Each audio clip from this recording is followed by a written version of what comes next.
League of Extraordinary Genitals.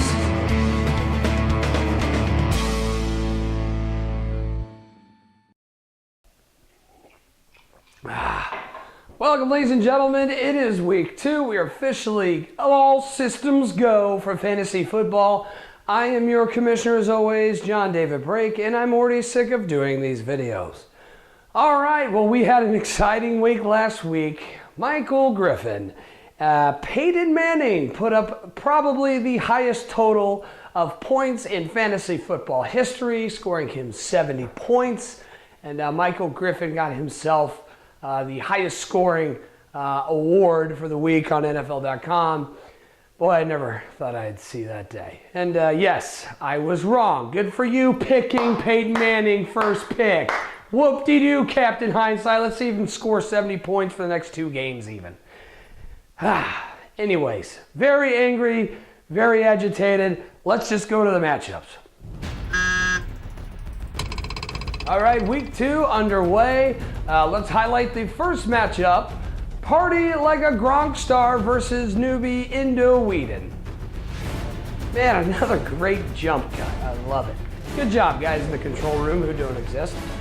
Okay, so going on to Party like a Gronk star versus Indo Whedon. Both teams looking for their first win of the season. JD's team, that's me. Yes, I realize the irony here. JD's team got walloped in the first week against Mick Barton. He's looking to rebound.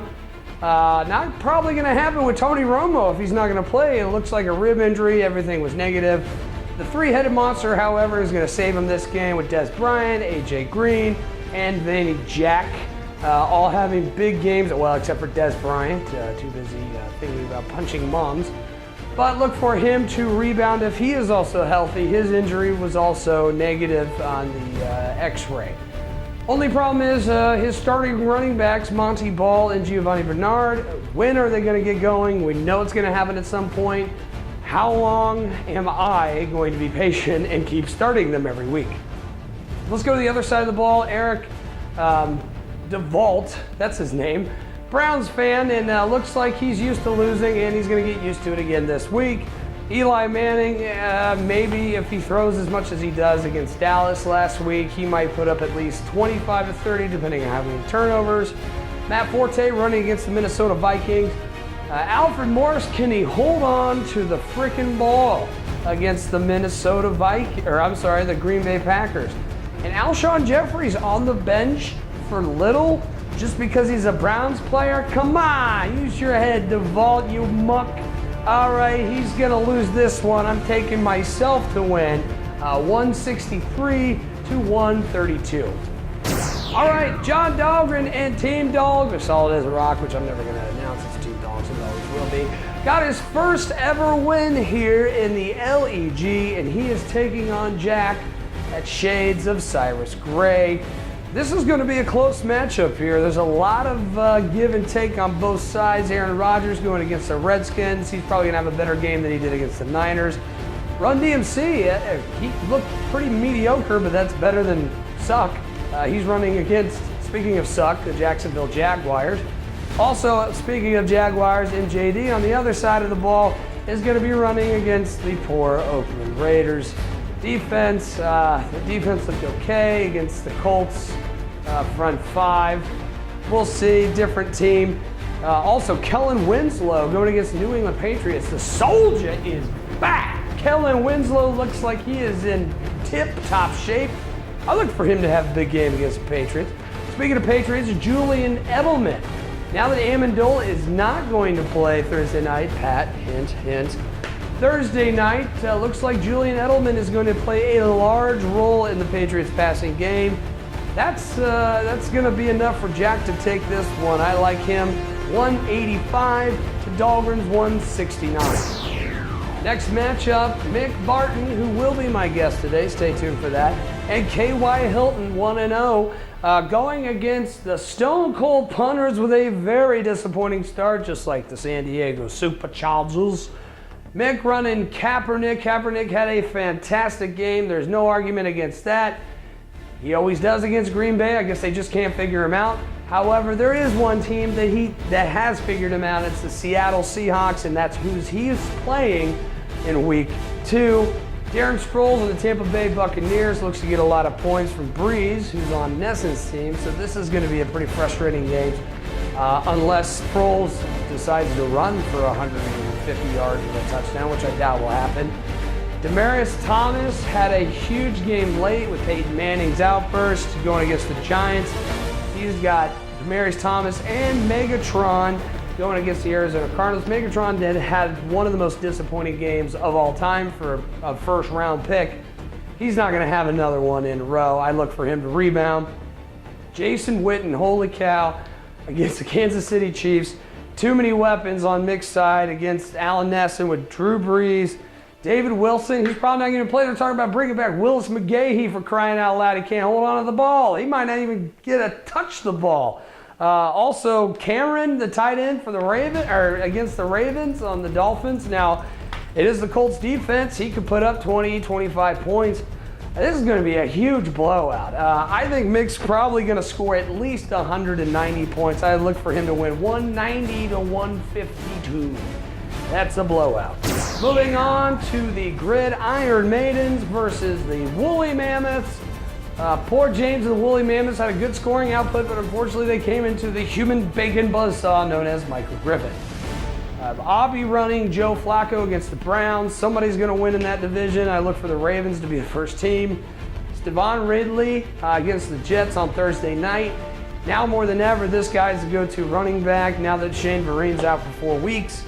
Marshawn Lynch against the 49ers D. I don't think so. Not a good matchup for Aubie.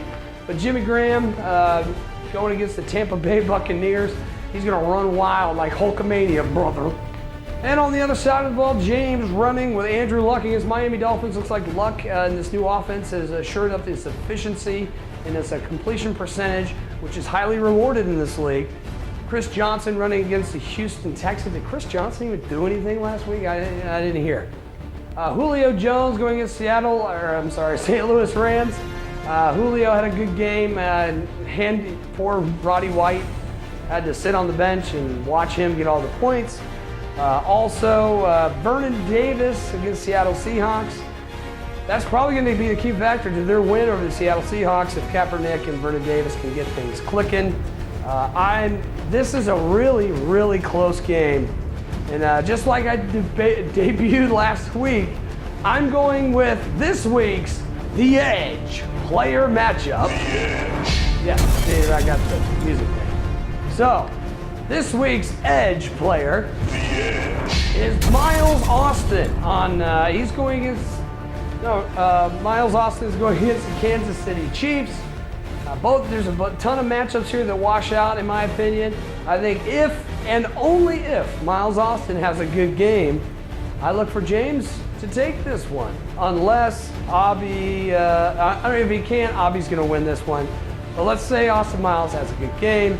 I'm going to take Woolly Mammoths. He's predicted to score 201 points at NFL.com. Are you serious? No, I don't think so. I'm going to take James 181 over Gridiron Maidens to 164. Finally moving on. That last one was kind of rough. Astral Doors of Hell taking on First Down Syndrome. Both teams 1-0. Somebody's going to lose. And it looks like the Astral Doors of Hell are going down because Jason Servos has got one hell of a matchup this week. RG3 now looked a bit rusty, but I look for him to bounce back against the Green Bay Packers. Reggie Bush is just going to keep getting points in this PPR league against the Cardinals. Little Wes Welker looks like to get a lot of points against the Giants. Remember, it's the Manning Bowl this week. And Julius Thomas, is this guy a fluke or is this a real deal? Is this the next Dallas Clark times 10? It sure looked like it in the first game. I look for him to have another game. I don't think this guy's a fluke. Pat's running Tom Brady against the Jets. He's running out of weapons. Everybody's hurt. DeMarco Murray versus Kansas City Chiefs. Trent Richardson running against that Baltimore Ravens defense that is nothing like it used to be. And Danny Amendola is out and Pat is still starting him. Brian Hartline's going to have to pick it up. But if that doesn't happen, it doesn't matter. I think Pat is going to get killed in this one. I look for First Down Syndrome to score over 200 points. I'm taking Jason 201 to Pat's 159.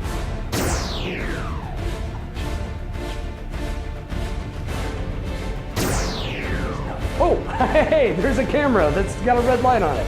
All right, Rattlesnake Uppercut, Paul Metz, vacationing in California right now just because he can. I hate you. Going against Joe and intentional pounding, and it looks like it's going to be yet another hot start for Joe Murdoch and the intentional pounders. Paul running Matt Stafford against the Arizona Cardinals. Matt Stafford, I think, threw a record for most pass attempts. Look for that to continue. Demaryius Thomas, the Duggernaut, did not have that great of a game, and he looks to rebound. I already did the Woolly Mammoths. Woolly Mammoths, I did them. Sorry, Wooly. Anyways, Duggernaut against the New Orleans Saints. If there's a better team to bounce back against, that's the defense to do it against. Pierre Garçon, if RG3's clicking, look for him to get big points against Green Bay. Roddy White and Eric Dicker, where are they? What the hell happened to them? They're MIA. Paul's in trouble. Wooly, you're knocking stuff over. Get your extinct, hairy ass out of here. I'm doing a show. Man, I can't believe that. Woolly Mammoth. Anyways, Joe running Cam Newton against the Buffalo Bills. Ray Rice and LaShawn McCoy. Joe probably has the best ground and pound attack in the league, and it will continue. Reggie Wayne's going to get lots of points against the Dolphins. Probably going to get about 15 catches. Anquan Bolden, biggest pickup, I guess. I mean, he just exploded last week against the Packers. Not going to do as great as he did in week 1, but he's going to get some points against Seattle Seahawks. And Owen Daniels is involved in the offense in Houston. Good news for Joe. This is going to be another blowout. I'm looking for Joe to score at least 191 over Paul, who might barely crack 150. And now to our final matchup, Michael Griffin and the Bacon Nazis. The highest scoring team in the league, who is 1-0, and he's been pretty quick to rub it in my face ever since. Against Dan Nichols, show me your TDs. Looks like both teams are 1-0. Somebody's going to lose here. God, I hope it's Griffin, but I don't think it's going to happen. Griff's got a solid squad. Look at this. Griffin's got Peyton Manning going against his brother. Always shines on the big stage, except in the playoffs. And Victor Cruz on Eli's side going against Denver's overrated defense. Steven Jackson's kind of a question mark. However, Cook, the tight end for the Rams, is on fire. It looks like that's a good fit for him. He's going against the Atlanta Falcons. And Torrey Smith going against the Cleveland Browns. Torrey Smith will torch the Browns because they're the Browns. Dan has a shot here, though. I look for him to put a lot of points on the board. Matty Ice against the Rams. Brandon Marshall against the Vikings. That's a good matchup. Arian Foster against the Titans. Arian Foster kind of looked a little slow towards the end, and Ben Tate came in. He just looked like the better running back. We'll see. Deshaun Jackson. Now this is the moneymaker for Dan and Chip Kelly's new offense. Deshaun Jackson. He is going to be amazing this year. Let's just hope he doesn't get injured or kicked out, which might happen. This is going to be a close, high-scoring game, but I'm going to take the Bacon Nazis to edge them out. 195 to 184. It's going to be kind of close up until that Monday night game, and that's when I think Griffin pulls away. Whew, took me forever to get out of that one now that we have 14 teams, but hey, we're going to introduce a new segment here today for week 2. This one is called In the Book, where I read your Facebook posts bitching to me, the commish, which I get plenty of. All right, let's get to it. The first Facebook post coming from the one and only Michael Griffin. Michael Griffin said, JD's prediction for James and mine score, 122 to 108. Current score with still the Sunday night game, 209 to 162. Top scoring teams at this point, Jackass. Well, good for you, Nostradamus. I didn't know you knew everything, and you just knew you were going to get all those points. Good job, Griff. So proud of you. Captain Hindsight. Mother. All right, and this one comes from Joe Murdoch, owner of the Intentional Pounding. Joe posted, this fumble scoring is extremely bogus, by the way. -5 points? How did I not catch this earlier? Well, Joe, thanks for pointing that out. That NFL.com pulled a fast one on me, and usually you just get a -point for a fumble, and that's it. Well, they had the option to do a fumble and a fumble loss, and they combined it anyways. It's fixed. -3 points for a fumble. Then you get an extra -1 if that offense player turns it over. Says your commit. See, I do it for you guys. All right, the next post is from Jason Servos. This post was last night, bragging about his team. Jason Servos said, "I've got more firepower on my team than George Zimmerman."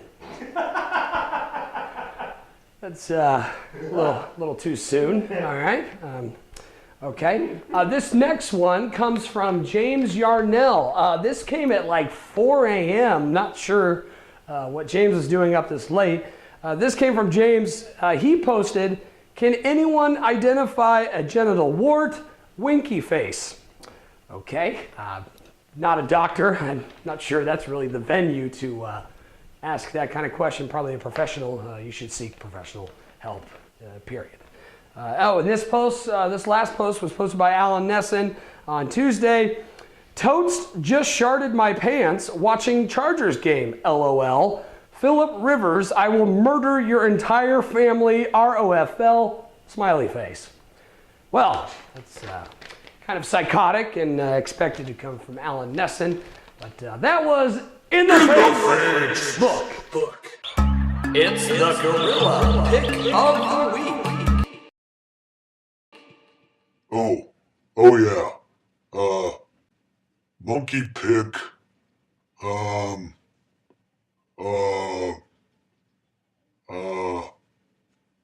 K.Y. Hilton.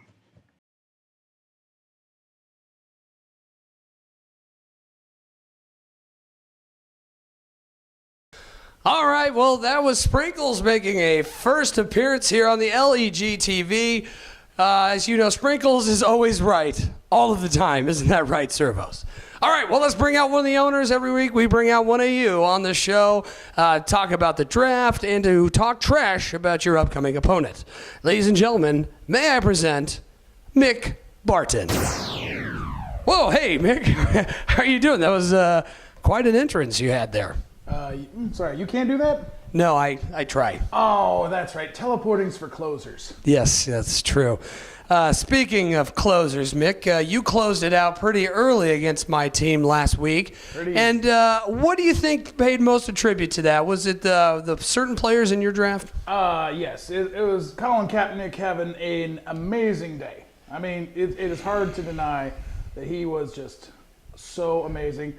And was he so amazing, or the Packers defense just is really that bad against him? It can be both. It can be both. Fine, it can be both. Fine, whatever. I mean, he kept finding that Anquan Bolden guy. I mean, grandfather of 3 Anquan Bolden just kept getting open. Yes, that is true. Now, Mick, out of your late round picks, I noticed you picked up Mike Vick, and he had one smell of a game in Chip Kelly's new offense. What do you think is your best late round pick post the 12th round? Post the 12th round. Let's see. 12th round and under. I got to say, I lucked out on a few guys. I think this Chris Givens guy, he is an ultimate deep threat. Okay. He's a Rams receiver, so you got to take it with a grain of salt. Don't get me wrong. Just because you're terrible. Yes, they're not a good team, but this guy only makes 50-yard catches. So. Yeah, that's very true. Very true. Now, Mick, what we do here on the show, what we do here on the show is bring you on. Yes. We talk about the league. We have a league. We do have a league. We have a website. We do have a We website. have several websites. We have several websites. And then we also talk about your upcoming opponent, Mr. Alan Nesson and the Stone Cold Punters. Now tell me, what is your advantage this week? My advantage is that I'm playing Nesson, who does not have a team under Drew Brees. So, I mean, when you lead off with Drew Brees, like he did last year, and you saw how well that did for him last year. Yep. I think he was out of the playoffs? No, you made the playoffs, but he was out early. Okay, well, he was Barely, just barely. He was out as soon as he got in. So, yes. Okay, I guess he did okay. But I cannot think of a player he has under Drew Brees. And, I mean, even he didn't do that great last weekend. That's true. Drew Brees threw, 2-3 touchdown passes and an interception. Not very efficient. He had a couple of negative 17-point fumbles. Now, wait a minute. Whoa, that's already been addressed. The fumble thing has been addressed. That was not my fault. That was not your fault. That was NFL.com pulled a fast one on me, and I didn't catch it in time for week 1. But it didn't really. The person that hurt the most was whoever had David Wilson or Alfred Morris. Oh, I think it was Nickel or Nesson. But Nickel won and Joe won. They were the ones bitching on Facebook. They bitch a lot. They do bitch a lot. That's the world we live in. So your matchup against Nesson. Yes. What do you think the final score is going to be? The final score. First off, I gotta say, last week I was favored to win by 120. This week I'm only favored to win by like 20. So yeah, great job. I mean, scoring projections. All right, did you? Just a real quick question. Did you feel happy, like a moral victory, that you only lost by 50? Because you covered 70 points of that spread. I bet on me to cover the spread. That was a no-brainer. Bet on yourself to cover the spread. I called into Vegas right away. I was like, I'll take those. I'll take that. Of course. Right, so I'm favored to win by 20. It's gonna be. I'm gonna pull off another 200-pointer. I mean, and these. Whoa, calling your shot. Another 200-pointer. Megatron. He's gonna shake the rust that got him last week. I was gonna say you have Megatron. He was what? Was he your first pick? He was my number one. And he really didn't do well. He scored like 6 points. And he didn't have to, and I still got over 200. So, yeah, that was Des Bryant for me. Yeah, that was awesome. That was good. Good job. Well, hey, when you back him up with Demaryius Thomas and you back yours up with A.J. Green, it's like all you have to do is have one of those guys hit. Des Bryant did to my team this week what his fist did to his mom's face. He's not a very good person. No, he's really not. Also, Tony Romo's negative X-rays on the rib cage. That's good news. Amendola owners are out of luck. I own him in another league. I only told people this the second they drafted him. It's early, but he's sitting the Thursday game. Yes, there's a Thursday game. This is literally made of. I probably won't even get this uploaded until Friday. We'll see. But all right, Mick. Well, here's a special segment. It's all about you. Me. You are going to look into the camera, and you are just going to talk smack to Nesson for 90 seconds. Are you ready? 90 seconds. Tell him why you're going to win. Tell him why you're more handsome. And tell him why he should learn how to wipe properly. That's disgusting. Yeah, it is. Have you ever sat next to him on a public bus? No. No, neither have I. I don't take public transportation. No. Oh, my God. Am I poor? Yeah, I'm exactly. Poor. Yes, I'm very poor. Yeah, so am I. But all right. I'm not bus poor. Put 90 seconds, imaginary clock, and go. Nesson, you penguin-looking sumbitch. I mean, seriously, have you seen this guy walking around all DeVito-like, just waddling? Oh, man. Like, I got to give you some props. I mean, taking Breeze with the first pick in this year, a loaded quarterback class.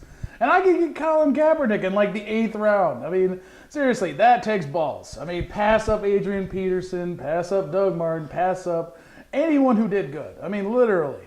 It's like, how good does that quarterback do when, you've got nothing behind him? Honestly, I mean, do you have running backs? Do you have 30 seconds. Wide receiver? I mean, you probably have Marcus Colston starting it off. I mean, guys who have him as a number one wide receiver. He's got guys, or Torrey Smith. I mean, something like that.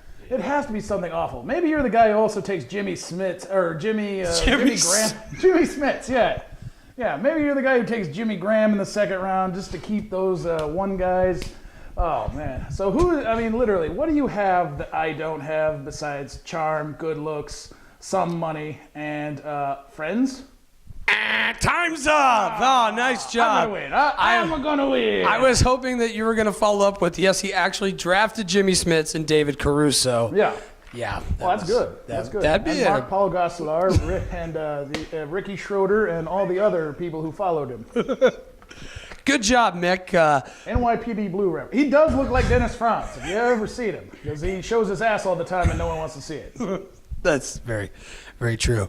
Well, good job, Mick. Thanks for coming on as usual. We're going to send it out here. Do you have anything left to say to the LEG football owners? Well, I'm glad that there are 14 of us who are stupid enough to do this, but I'm the only one smart enough to win. Thank you. All right, there you have it. Mick Barton, JD Brake. See you next week.